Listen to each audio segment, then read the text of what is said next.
Okay, think about this. When you're trying to solve a problem, it often feels like you have to pick just one path and, hope for the best. But what if you didn't? What happens when you don't just go with the first idea that pops into your head? What if you explore a second, or maybe even a third path? Well, this is the power of something called multipath reasoning, and honestly, it might just change the way you solve, well, pretty much everything. We've all been there, right? You need an answer, and you're kind of stuck between two options. Go with your gut for a fast, simple solution, or you take the time, you do the work, and you build a really detailed, complex plan. It's that classic battle between speed and safety. But here's a thought. What if the best answer isn't one or the other, but actually comes from exploring both? And that's exactly where our core idea for today comes in: multipath reasoning. The name pretty much says it all. Instead of just locking into one way of thinking, you deliberately create a sort of mental map with several different routes to get you where you need to go. It's about giving yourself options.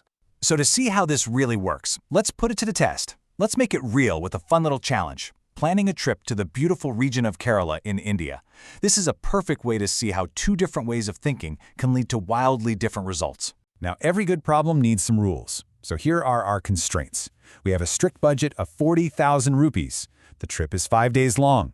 We need to visit two specific cities, Kochi and Munnar, and we absolutely have to include a boat ride and a spice tour. The goal is simple, right? Plan the trip without going over budget. All right, let's dive in with Path 1, the quick estimate. You know this one. This is that fast, intuitive approach, the back of the napkin plan that, let's be honest, most of us start with. It feels efficient, and hey, it gets us an answer super quickly. So how does our mental math look? We'll just use some nice round numbers to keep it simple.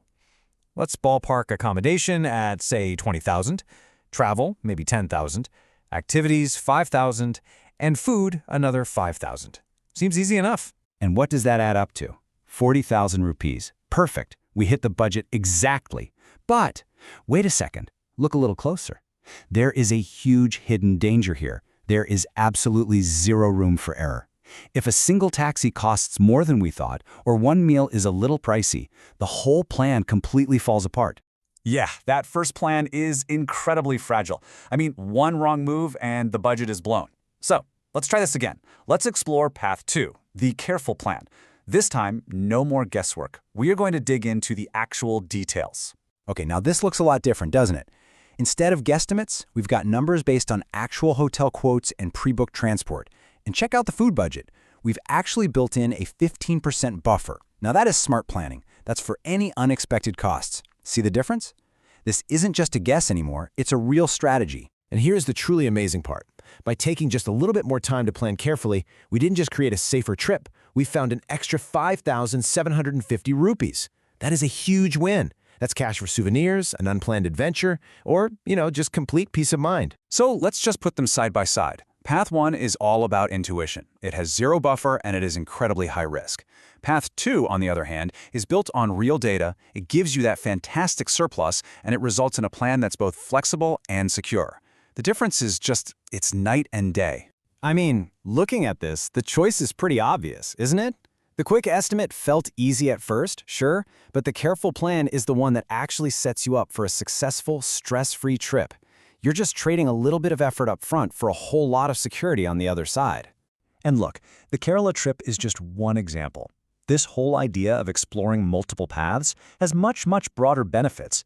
It applies to almost any complex problem you might face, whether that's at work, at home, or in your personal projects. So what does this all boil down to? When you explore more than one path, you get 3 big wins. First, you catch mistakes and hidden risks early on, just like that fragile budget in our first plan. Second, you dramatically increase the accuracy of your final decision. And third, you build in flexibility, which gives you a buffer to handle whatever surprises come your way. So I'll leave you with this question. The next time you're solving a problem and you land on that first, easy answer, just pause for a moment. Before you commit, ask yourself, okay, what's my second path? What does a different approach tell me? Because that second thought, it just might be the one that changes everything.